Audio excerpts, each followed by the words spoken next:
Sa tika mura o talenga, na non da pata e na singale wenda inda i ngau na viti, e sivi na tini kandua e na ono na miniti, e na ngau na Santa Rosa, e sivi talenga na va, e na ono na miniti, e kabiti ko ni singa moniti, ma Santa Rosa ngo, e na tiko kina, e poka vinda vinda tiko e aniwe ke munina sa sema tiko mai, na poka mbula, e na radio Bula Duavata, e San Francisco, ni Kauti Keda bata mai sa, poka mbula saranga, e ni kibiti raramba,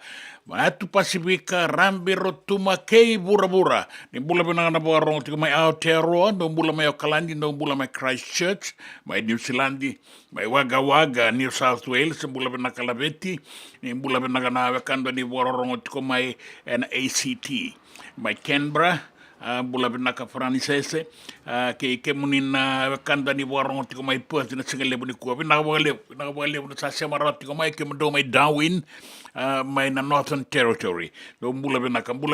na warong tiko mai serene na tiko ni bengarabia so. Wa mimbi tiko ena be bono ni daka ni sare rete ko tiko na singale wenda indai benaka boga lebu na wasa Pasifika na tuku katori kambula benaka ni bula benaka talangana boga rong tiko mai Micronesia e peli botea na kandabu bula benaka. Ni bula binaga na kanda na boga rongo mai niwe binaga bole na sa sema roti mai kina na nyu no matani tula ila ingwa na Pasifika ke kemuni na boga rongo ngango na be bunwa Amerike